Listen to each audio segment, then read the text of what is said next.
चलिए इससे पहले जंगल की बात हो, जरा स्कोर जान लेते हैं। क्या है? आपको बता दें कि यहाँ पर जो विकेटें हैं 6 गिर चुकी हैं। एलेक्स कैरी, एक इनकी विकेट और चाहिए। और बहुत अच्छी बात ये रही कि स्टीव स्मिथ उनका 100 नहीं हो पाया, और वहां पर मैक्सवेल, जिनसे आप उम्मीद करते हैं कि यार वो खतरनाक खिलाड़ी है, वो भी आउट होकर चले गए। तो अब 150 पर रोकना ही होगा इंडिया को। क्या बात है, गुड न्यूज के साथ शुरुआत हुई है चाय पर चर्चा की। देखिए 2 दिन से ना हम आपको जंगल की सैर करवा रहे हैं, तो जंगल की एक और तस्वीर है। वजह है देश के प्रधानमंत्री नरेंद्र मोदी। कल उनके गिर में सैर सपाटे की तस्वीरें सामने आई थी, आपने देखी थी। आज वनतारा की तस्वीरें आई हैं। उनके गुजारे 7 घंटों की चर्चा लगातार की जा रही है। वनतारा से आई एक सुंदर तस्वीर देख लीजिए। एक तस्वीर में पीएम शेर के शावकों को दुलार करते हुए देखे जा सकते हैं, तो दूसरी तस्वीर में वो शेर के बच्चे को अपने हाथों से दूध पिलाते हुए देखे जा सकते हैं। जी हाँ, जामनगर में मौजूद ये वनतारा अनंत अंबानी की शादी के दौरान चर्चा में आया था। इसकी पहली झलक दुनिया ने उसी वक्त देखी थी। ये जगह अनंत अंबानी का ड्रीम प्रोजेक्ट है, जिसमें हजारों जानवरों को रेस्क्यू करके लाया गया है। साथ ही 1.5 लाख से ज्यादा ऐसे जीव भी यहाँ मौजूद हैं, जिनको यहाँ से बचाकर यहाँ लाया गया है। तो चलिए आपको लिए चलते हैं वनतारा में।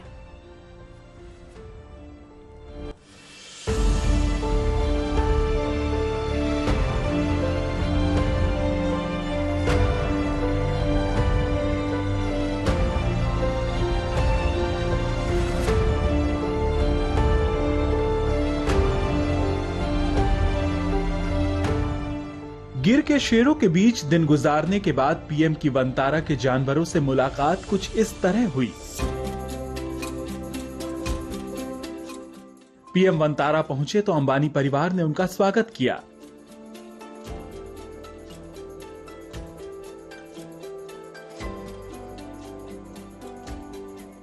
इसके बाद तो पीएम मानो जंगल की इस दुनिया में खो गए।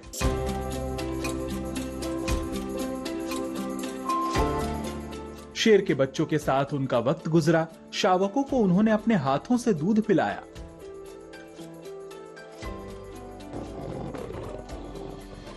शेरों की दुनिया को पीएम ने करीब से महसूस किया।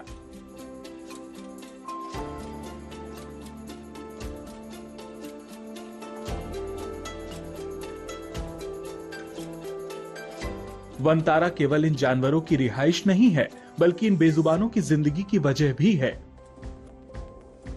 यहाँ 1 लाख से ज्यादा जंगली जानवर हैं, जिनमें से ज्यादातर को रेस्क्यू करके यहाँ लाया गया है।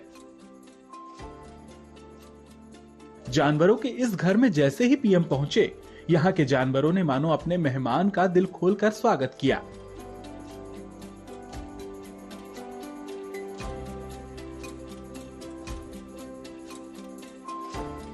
शेरों के साथ वक्त गुजारने के बाद बारी बाकी जानवरों से मिलने की भी आई। पीएम ने अपना वक्त अफ्रीका में पाए जाने वाले ओकापी के साथ भी गुजारा।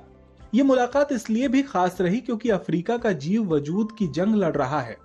कांगो और मध्य अफ्रीका में पाया जाने वाला ओकापी जिराफ का करीबी माना जाता है।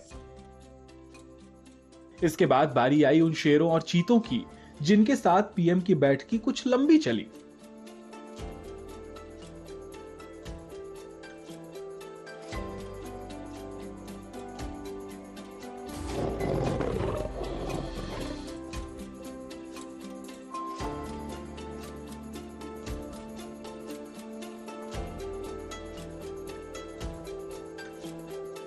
शेरों से मुलाकात के बाद पीएम हाथियों से मिलने पहुंचे।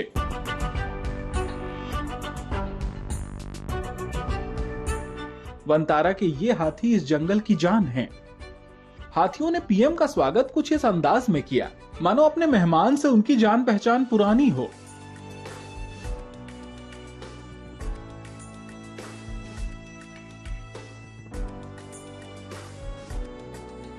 पीएम ने हाथियों के लिए आबाद अस्पताल भी देखा। ये भी जानने की कोशिश की कि वनतारा इन हाथियों के लिए इतनी अनूठी जगह क्यों है।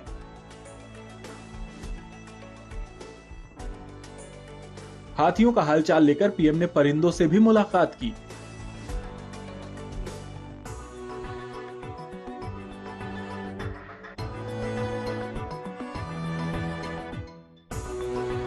चिंपैंजी की बदमाशियां भी देखी।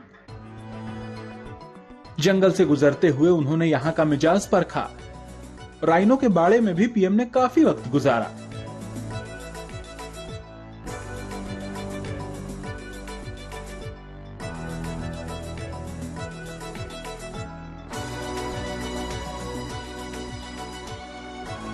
वनतारा की दुनिया में देश के प्रधानमंत्री की मुलाकात जंगल के जिराफ से भी हुई।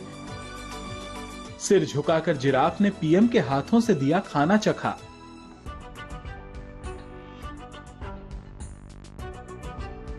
जिराफ के बाद जेब्रा के बीच से गुजरते हुए प्रधानमंत्री ने तालाब की दुनिया में उन जानवरों से मुलाकात की जिसे लेकर इंसान की दुनिया में कौतूहल ही कौतूहल है।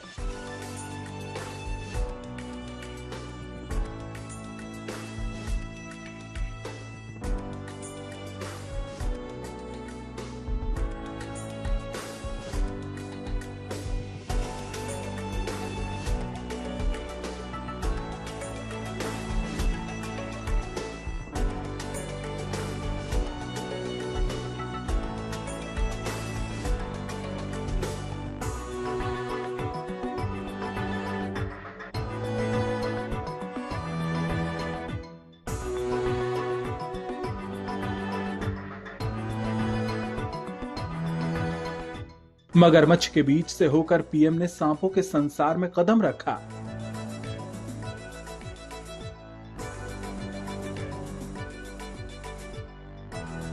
यहां अजगर से भी उनकी मुलाकात हुई। 2 सिर वाले सांप भी नजर आए। एक सांप तो पीएम मोदी के हाथों पर झूलता भी नजर आया। वनतारा ऐसे लाखों जीवों से आबाद है।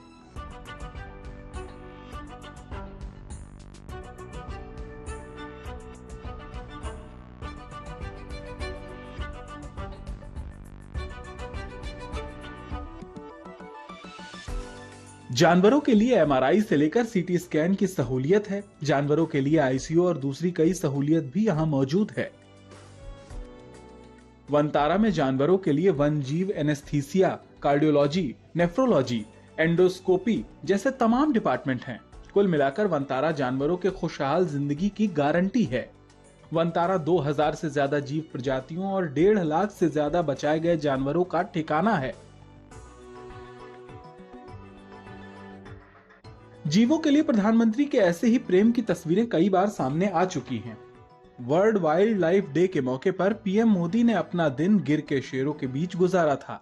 उनकी खींची तमाम तस्वीरें भी अब सोशल मीडिया पर वायरल हैं। ये तस्वीरें इस बात की गवाह हैं कि जंगल को जानने और समझने का पीएम का जज्बा कितना गजब का है और जंगल और वहां रहने वालों में उनका लगाव कितना गहरा है।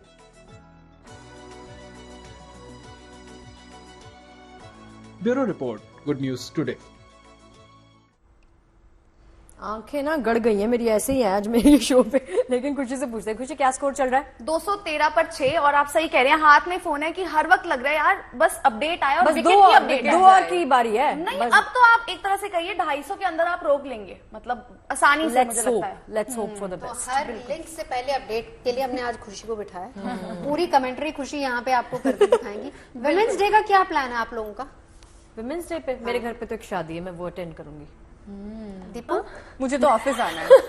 ऑफिस आना है मुझे। आप आजकल बहुत शादियां अटेंड कर रही हैं। वो इसीलिए हंस रही है कि अभी तो शादी अटेंड करके आई। इतने कभी खाने हैं। किसी और की शादी नहीं हो सकती मेरे घर में? छुट्टी नहीं है, क्या प्लान बना? आपका क्या प्लान है? मेरे यहाँ भी शादी है। शादी अटेंड करेंगे। वाह, खुशी क्या करेगी? मेरा कुछ प्लान नहीं है, मेरा बोरिंग। तुम एक काम करो, तुम एक काम करो, हम सबको गिफ्ट दो। मैं बताऊं, मेरा वुमेन्स डे पर ये प्लान है कि मैं अपने लिए जाऊंगी, फूल खरीदूंगी अपने लिए, जो वैलेंटाइंस डे पे करती है खुशी। हाँ, मैं अपने लिए करूंगी क्योंकि मतलब अपने लिए, अपने आप को सेल्फ लव बहुत इंपॉर्टेंट है। सेल्फ पैम्परिंग करना इनको बहुत अच्छा लगता है। कोई नहीं, तुम्हारे लिए फूल मैं ले आऊंगी। हम तो 365 दिन सेल्फ लव करते हैं। लेकिन प्रधानमंत्री इस बार बहुत कुछ खास करने वाले हैं इस वुमेन्स डे पे, खास तौर पर देश की महिलाओं के लिए। तो क्या कुछ है दीपिका, बताइए जरा। बिल्कुल, देखिए प्रधानमंत्री मोदी क्योंकि सोशल मीडिया पर वो हमेशा छाए रहते हैं, ऐसे में पीएम मोदी ने कुछ चुनिंदा महिलाओं को एक दिन के लिए उनके डिजिटल सोशल मीडिया अकाउंट को संभालने का मौका दिए जाने का ऐलान किया है।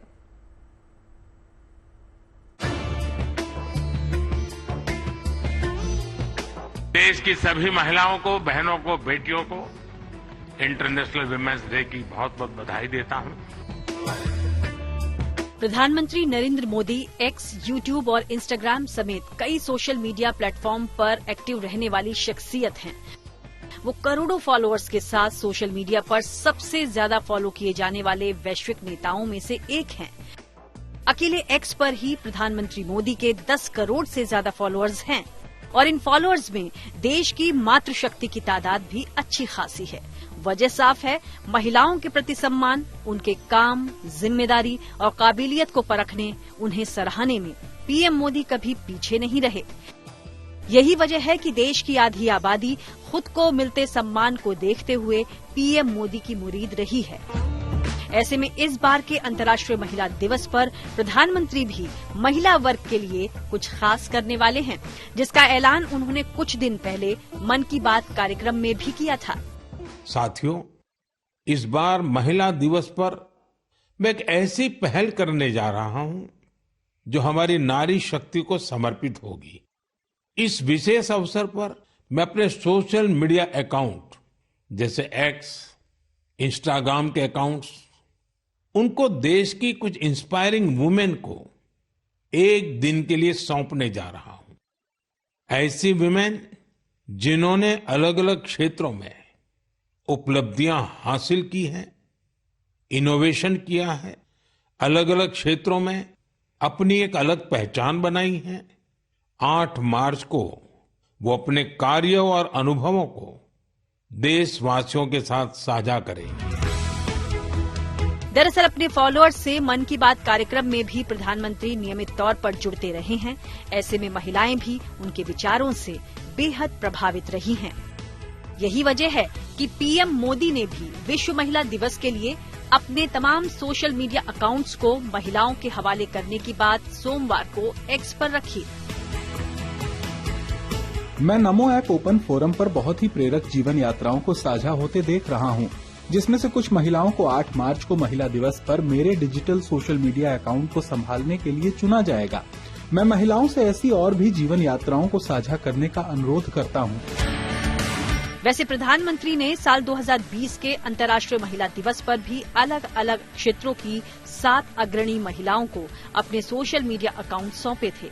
अब फिर से देश को इंतजार 8 मार्च का है, जब इस बार भी आधी आबादी को समर्पित ये दिन बेहद खास, बेहद अलग रहने वाला है।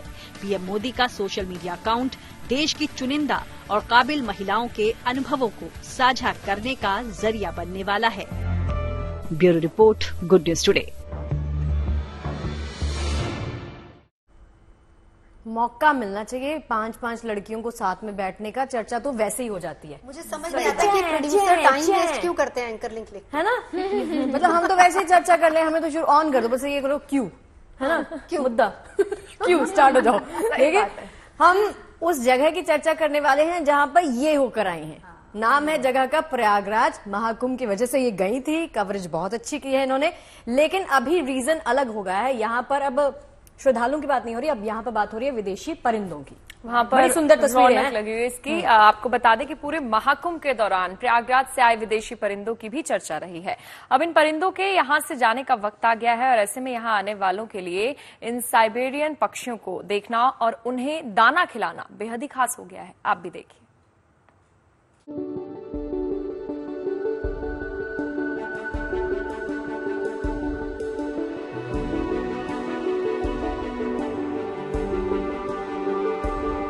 इन दिनों प्रयागराज में पक्षियों का महाकुंभ लग रहा है। त्रिवेणी संगम पर साइबेरियन पंछियों का ये जमावड़ा प्रकृति की एक खूबसूरत तस्वीर पेश कर रही है।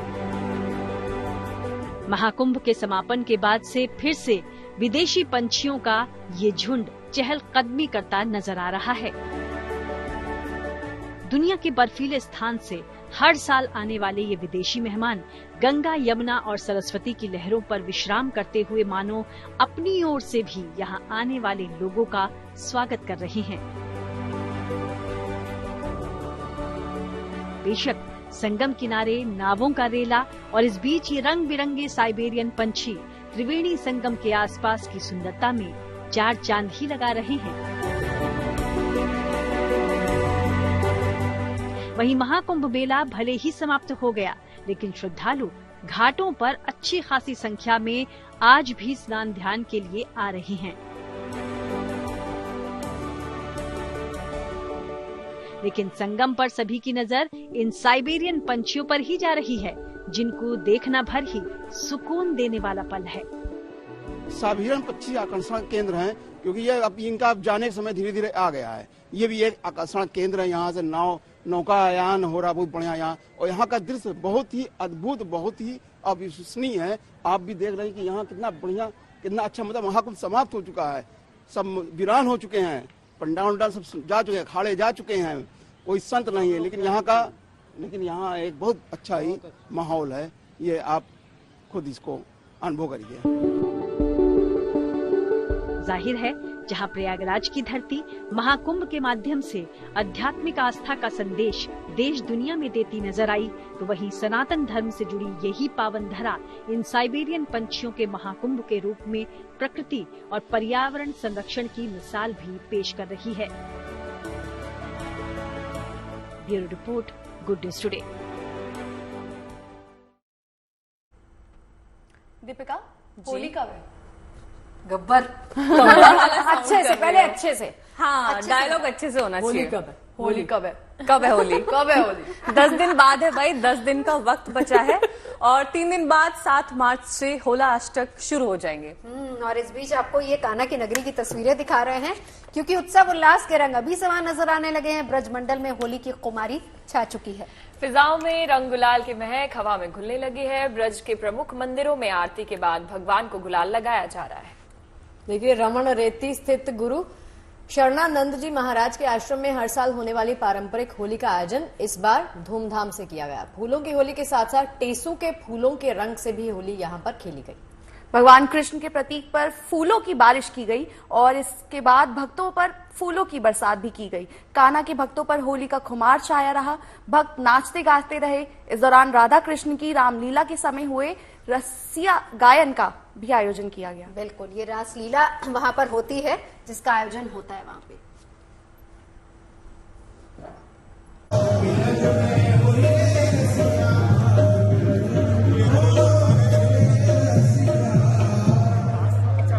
कान्हा की नगरी में होली का रंग अब जमने लगा है।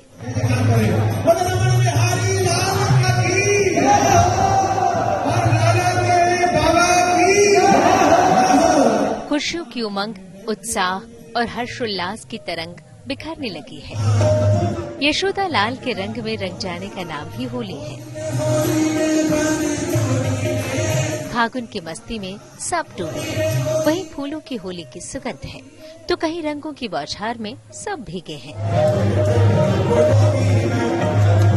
मथुरा में गोकुल के नजदीक गुरु शरणानंद जी महाराज के आश्रम में होली का ये रंग अनोखा है।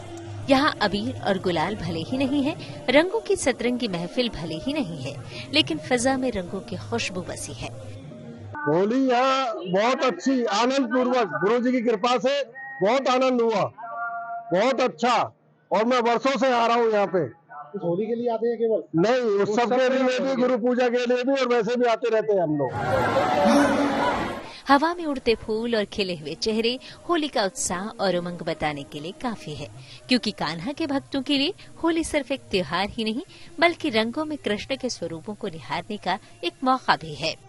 बहुत अच्छा लग रहा है, अद्भुत, बिल्कुल अद्भुत लग रहा है। यहाँ साधु संतों भगवान ने एक साथ आपको होली खेली, साधुओं के दर्शन एक साथ हुए, बहुत अच्छा लगा उसमें तो। और फिर भगवान के साथ होली खेली। हाँ, और फिर उनके साथ होली खेली। ऐसी अद्भुत अनुभूति तो कहीं आ ही नहीं सकती।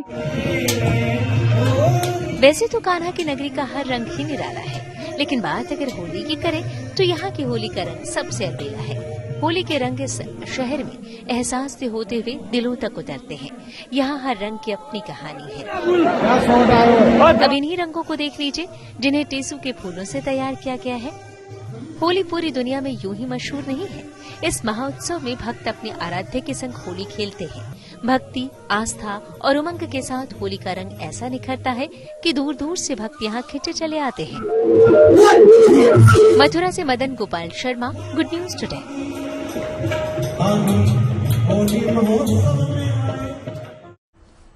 तो ब्रज में बसंत पंचमी से ही शुरुआत हो जाती है अबीर गुलाल की। होली का त्योहार नजदीक है, इसीलिए रंगोत्सव की रौनक यहाँ पर कमोवेश हर जगह देखने को मिल रही है। वैसे 14 मार्च तक रंग गुलाल की महक ब्रजमंडल में यूं ही बिखरी रहेगी। तो चलिए आपको यहाँ दिखाते हैं फिलहाल ब्रजमंडल में होली की कैसी बहार है, कहाँ और किन रूपों में रंगों का ये त्योहार 14 मार्च तक मनाया जाएगा।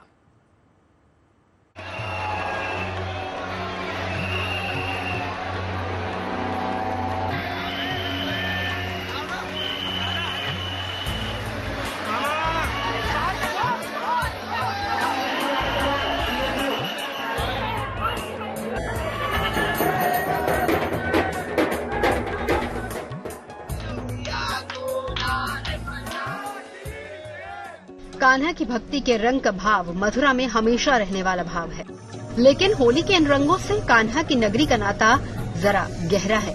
बसंत पंचमी से यहाँ की हवाओं में रंग की रौनक घुलने लगती है और पूरे 40 दिन तक अलग अलग परंपराओं के रंग यहाँ जमकर उड़ते हैं।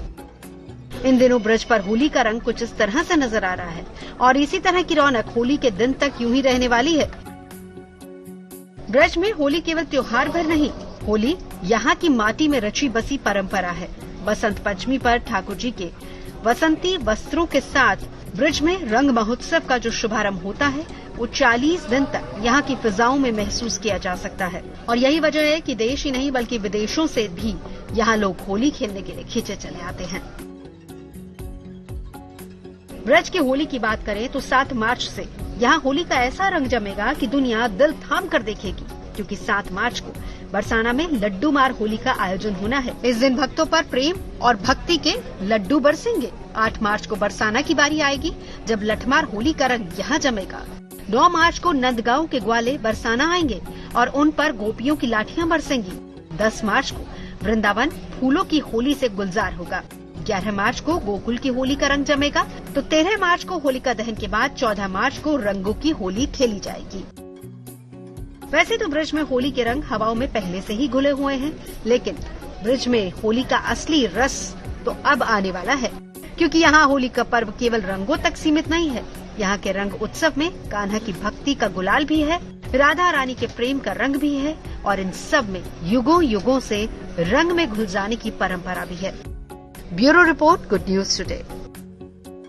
वैसे जब मैं ये तस्वीरें देखती हूँ ना तो मुझे एक स्पेशल चाय पीने का मन करता है, मेरे हाथ की। यस, मैं अभी बोल रही थी ना, कितने दिन हो गए, एक ही बार पिलाई है एक ही बार आपने। लाई। मैं 2 बार पिलाई है। मैं नहीं थी, खुशी भी नहीं थी। आपने तो पी है? मैंने दोनों बार पी है। दोनों बार पी है। आपने पिया? नहीं, अभी जिसकी देखो, चाय वही पी लेते हैं। किस्मत वाली बात होती और है। आप ये मत सोचिए कि गर्मी आ गई है तो चाय नहीं, चाय तो हर वक्त तब भी चाहिए। चलेगी। मैंने तो बोला ही नहीं ऐसे। तो सोचना भी नहीं है ऐसे। एवरग्रीन चाय वाली हूँ। पहाड़ों पर बर्फबारी हो रही है और कहाँ मैदानों लेकर में जा ठंड रही बढ़ है? गई है। ये कंफ्यूजिंग सा है। हाँ। अभी यहाँ पर भी ठंडा ठंडा है। इस वजह से जो पहाड़ों पे रह रहे हैं उन्हें काफी परेशानी हो रही है, लेकिन अगर हम पहाड़ों पे जाएंगे हमें बहुत मजा आने वाला है। आप जाना चाहती हैं, मतलब छुट्टी प्लान कर रही मन है तो ना? बहुत कर रहा है। हर कोई जाना चाहता है छुट्टी लेकर। पहले दिखाइए ना तस्वीरें कहाँ की। हाँ, तस्वीरें दिखाते हैं। कश्मीर की तस्वीरें हैं, आप देखिए।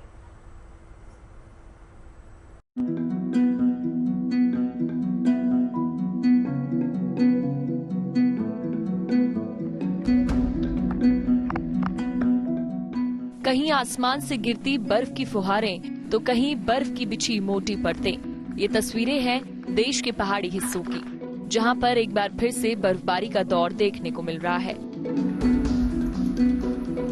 जम्मू कश्मीर के अलग अलग इलाकों में खूब बर्फबारी हो रही है, जिसके चलते पेड़ पौधों से लेकर घर गाड़ियां सब पर बर्फ ने अपना कब्जा जमा लिया है। ये डोडा की ताजा तस्वीरें हैं, जहां बर्फ के साथ ही धुंध नजर आ रही है, लेकिन प्राकृतिक सुंदरता और ज्यादा निखर आई है। रामबन हो या सोनमर्ग या फिर गुरेज, हर जगह ऐसी बर्फबारी हुई है जिससे वादियां और ज्यादा खूबसूरत नजर आने लगी हैं। बच्चे भी इस बर्फबारी का खूब लुत्फ उठा रहे हैं। हमने इंडियन आर्मी की तरफ से एक प्रोग्राम मुनक़िद किया जिसमें बहुत सारे बच्चों ने पार्टिसिपेट भी किया और बहुत सारी गेम्स भी खेली। स्नो आर्ट, स्नो मैन्स बनाया। आज हमने स्नो आर्ट का प्रोग्राम मनाया है गुरेज हाई ग्राउंड में। ये प्रोग्राम इंडियन आर्मी की तरफ है। हम इंडियन आर्मी का बहुत शुक्रिया अदा करते हैं जिन्होंने ये प्रोग्राम मनाया है। पहाड़ों में हो रही इस बर्फबारी से घाटी में मौसम का मिजाज बिल्कुल बदल चुका है। मैदानी इलाकों में भी ठंड बढ़ गई है, लेकिन साथ ही इससे फायदा भी हुआ है। सर्दी का मौसम है उसमें नॉर्मल से काफी कम बर्फ हुई थी, बारिश हुई थी, जिससे पानी की काफी कमी होने लगी थी। लेकिन अब जो एक जैकपॉट हुआ है, बम्पर स्नोफॉल हुआ है, इससे न सिर्फ वो कमी पूरी होगी बल्कि जो मैदानी इलाकों में अचानक गर्मी बढ़ गई थी, वक्त से पहले जो है गर्मी बढ़ गई थी, उस पे ये जो बर्फबारी है, जो स्नो इफेक्ट है, कूलिंग इफेक्ट है, इसने ब्रेक मार दी है।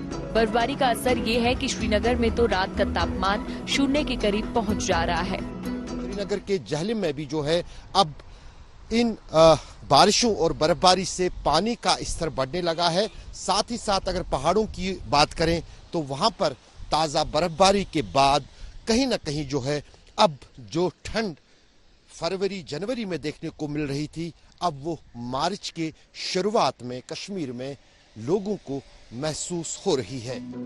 जम्मू कश्मीर के पहाड़ी इलाकों में ही नहीं बल्कि लद्दाख के कारगिल में भी जमकर बर्फबारी हुई है। ये तस्वीरें देखिए जहां चारों तरफ बर्फ ही बर्फ बिछी नजर आ रही है।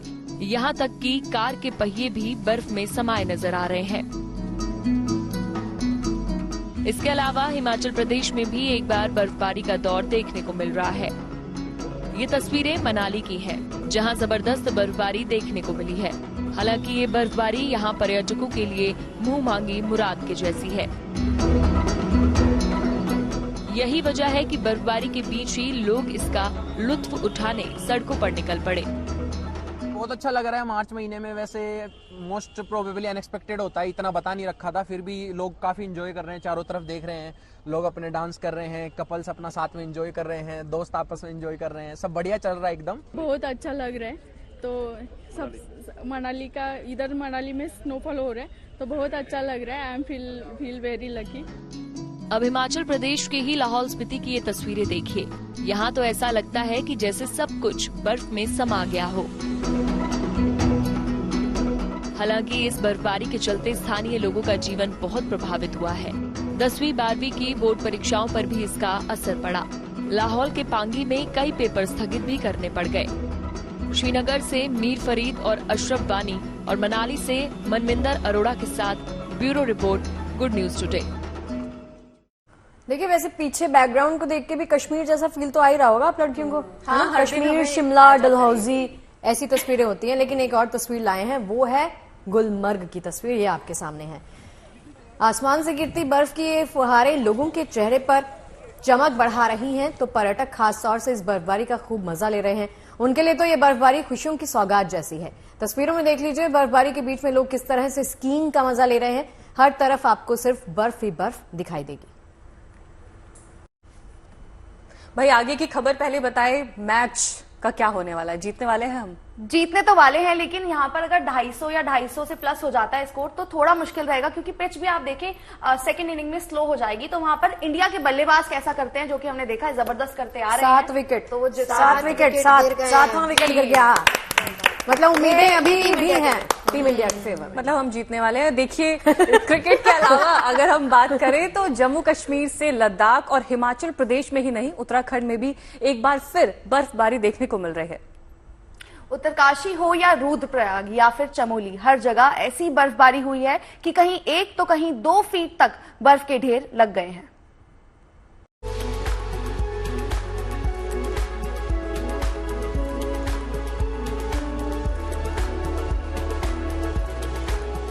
उत्तराखंड में एक बार फिर मौसम का मिजाज बदला बदला सा नजर आ रहा है।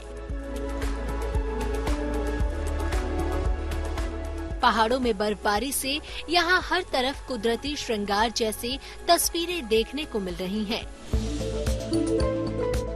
ये तस्वीरें पहाड़ों में हुई बर्फबारी के बाद की हैं, जिसमें हर जगह बर्फ की मोटी चादरें बिछी नजर आ रही हैं।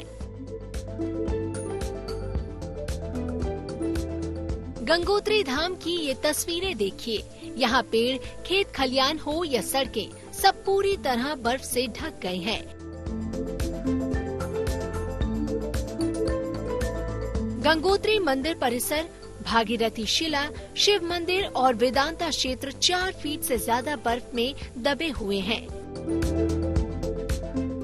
राष्ट्रीय राजमार्ग पर भी बड़े बड़े ग्लेशियर जमा हो गए हैं, जिससे यातायात बाधित भी हुआ है। लेकिन तस्वीरें रोमांच पैदा करने वाली हैं।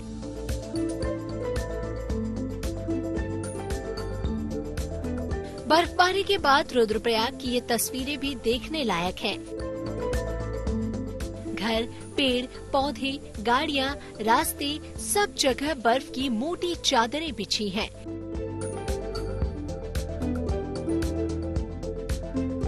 केदारनाथ धाम भी बर्फ में ढक गया है। यहाँ 2 फीट से अधिक बर्फ जमी हुई है।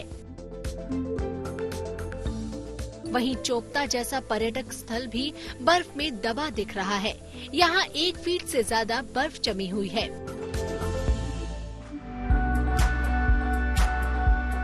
अब चमोली की इन खूबसूरत तस्वीरों को देखिए। बर्फ की बिछी मोटी चादरों के बीच लाइट से जगमगाते घरों की छटा बहुत ही मनोरम लग रही है। बर्फबारी ने पहाड़ों की खूबसूरती को बढ़ा दिया है। औली जैसे पर्यटक स्थल में बर्फबारी के साथ ही बारिश भी हो रही है। इस सब के चलते तापमान में गिरावट के चलते ठंड भी बढ़ गई है और एहतियात भी बढ़ा दी गई है। मौसम विभाग पहले ही 2500 मीटर से ऊंचाई वाली जगह पर एवलांच और भारी बर्फबारी का अलर्ट जारी कर चुका है। औली में पर्यटकों की आवाजाही पूरी तरह रोक दी गई है ताकि उन्हें किसी तरह की दिक्कत का सामना न करना पड़े। उत्तरकाशी से ओंकार बहुगुणा, रुद्रप्रयाग से प्रवीण सेमवाल और जोशीमठ से कमलनयन सिलोड़ी के साथ bureau report, good news today.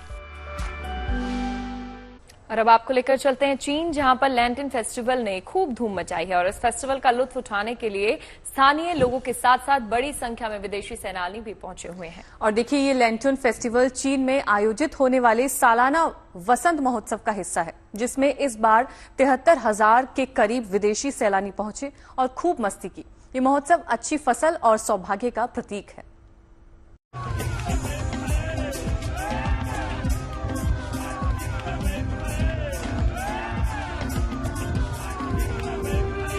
चीन के अनहुई प्रांत में चल रहे लैंटर्न फेस्टिवल की ये तस्वीरें हैं, जिसमें पारंपरिक मछली के आकार के कलरफुल लालटेन की धूम रही। सैलानियों के हाथों से जब ये रंग बिरंगी लालटेन गुजरी तो उनमें गजब का उत्साह दिखा। चीन के अनहुई में वसंत महोत्सव धूमधाम से मनाया गया, जिसमें स्थानीय लोगों के साथ सैलानियों ने भी जमकर सेलिब्रेट किया। 73,000 के करीब सैलानी इस बार वसंत महोत्सव के दौरान चीन पहुंचे। चीन में मनाए जाने वाला वसंत महोत्सव सदियों पुराने शिल्प कहे जाने वाले फसल और सौभाग्य का प्रतीक है। सबसे शानदार रहा आखिरी परेड। परफॉर्मेंस के बाद लोगों ने विशाल मछली के लालटेन के साथ सेलिब्रेट किया। मुझे बड़ा मजा आया। मुझे लगता था कि फिश लैंटर्न बनाना काफी मुश्किल है और इसे बनाने में काफी सारे सामान की जरूरत पड़ती होगी, लेकिन शिल्पकार ने मुझे इसे अच्छी तरह बनाना सिखाया। वसंत महोत्सव की बढ़ती लोकप्रियता की वजह से ऐसे लैंटर्न परेड को नियमित तौर पर आयोजित करने की चर्चा चल रही है। इससे 2 फायदे होंगे, एक तो परंपरा कायम रहेगी और दूसरा टूरिज्म सेक्टर में भी बाहर आएगी। Bureau report, good news today. चलिए अब आपको कोरियन कार्निवल के रंग दिखाते हैं। ब्राजील के कार्निवल में तो आप जा चुके हैं, लेकिन ये तस्वीरें अलग हैं। गुरुग्राम के वर्ल्ड मार्क में कोरियन कार्निवल चल रहा है, जिसमें वहां के पारंपरिक व्यंजनों से लेकर ब्यूटी प्रोडक्ट्स, सब चीजें आपको यहां पर मिल जाएंगी। और इस कोरियन कार्निवल में न सिर्फ कोरियन ड्रेसेस बल्कि डिशेस भी वहां पर मिल रही हैं। तो अगर आप कोरियन संस्कृति का मजा लेना चाहते हैं तो जाइए इस कार्निवल में।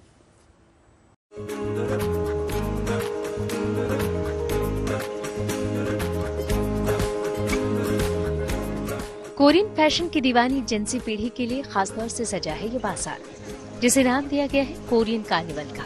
इसमें कोरियन फैशन से लेकर वहाँ के मशहूर व्यंजन तक और ब्यूटी प्रोडक्ट से लेकर सजावट के सामान तक सब कुछ मिलता है, वो भी एक ही जगह पर। गुरुग्राम के वर्ल्ड मार्क में 2 दिन तक चले इस कोरियन कार्निवल में बड़ी तादाद में युवाओं और महिलाओं के साथ साथ बुजुर्ग भी शामिल हुए, क्योंकि यहाँ सिर्फ बात फैशन की नहीं, खान पान की भी थी।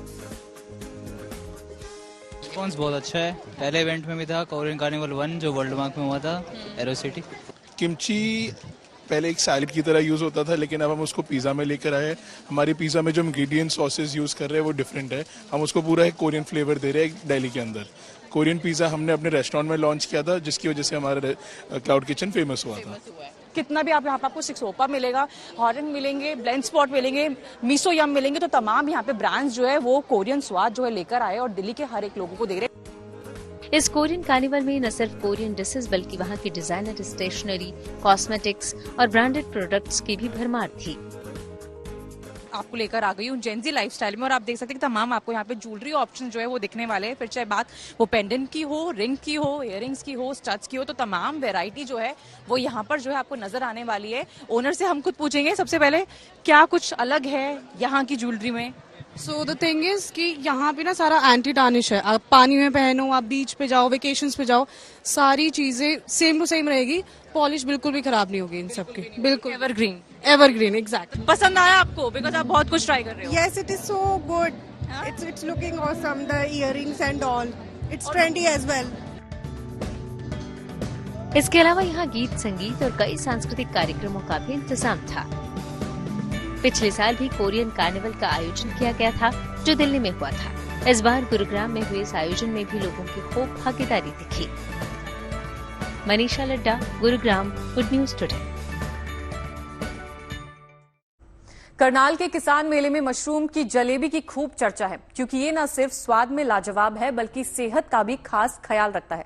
जाहिर है जलेबी चर्चा में है तो जलेबी बनाने वाले में भी लोगों की दिलचस्पी होगी। तो आपको बता दें कि ये खास जलेबी बनाते हैं जिन के किसान अशोक और उनकी पत्नी सुनीता, जो मशरूम की खेती भी करते हैं और इससे अलग अलग तरह की डिशेस बनाकर बेचते भी हैं, जिससे ये एक तरफ कमाई भी करते हैं और लोगों को स्वास्थ्य के प्रति जागरूक भी करते हैं।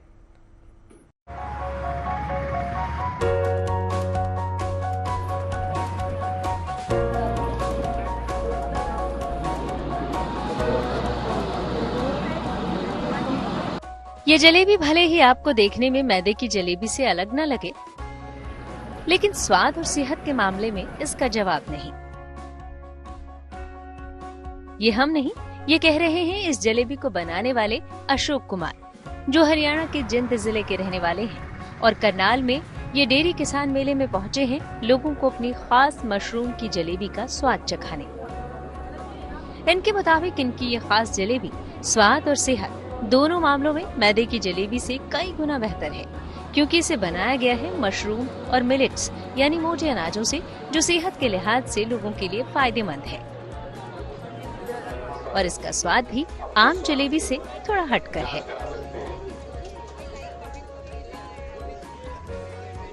इसमें लगभग 180 गुना ज्यादा अंतर होता है, क्योंकि आम जलेबी का जो मेन इंग्रेडिएंट है मैदा, घी और मीठा।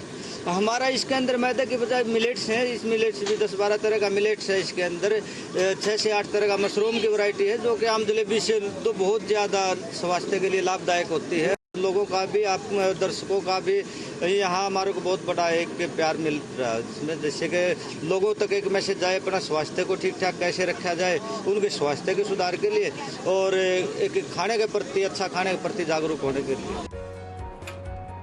अशोक वैसे तो किसान हैं, ये बड़े पैमाने पर मशरूम की 8 अलग अलग किस्मों की खेती करते हैं और इन्हें ये आइडिया भी यहीं से मिला।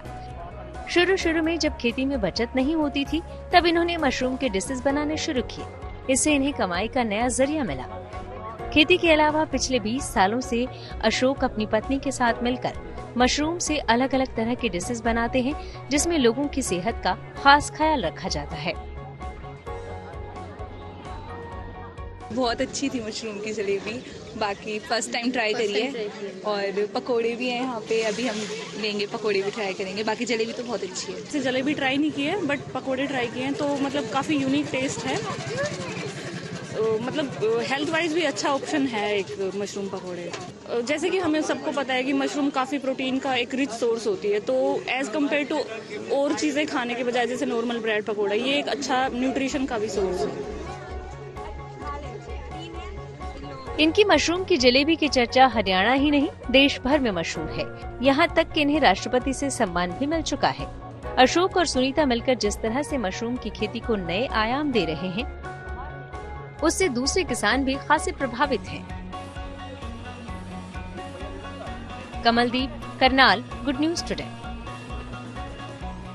अर्ज किया है इरशाद, रौनके त्योहार क्या खूब है, कभी दिवाली तो कभी होली देता भाईचारे का संदेश। वाह वाह वाह वाह। देखिए, साल में एक वक्त रोशनी की रौनक तो कभी रंगों की बहार भी क्या खूब है। वाह वाह वाह वाह। और देखिए, त्योहारों के रंग तो हैं ही, लेकिन खेल का भी रंग है। तो उम्मीद है जिस तरह से होली आ रही है उसी तरह चैंपियंस ट्रॉफी भी घर ही आए। तो खेल के साथ त्योहारों की गजब मिठास है और गलियारों में खुशियों का माहौल भी क्या खूब है। क्या बात है। देखिए त्योहारों की सारी तस्वीरें, खबरें आपको दिखाएंगे।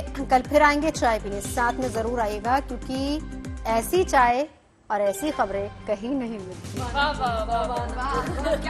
देखते रहिए गुड न्यूज टुडे।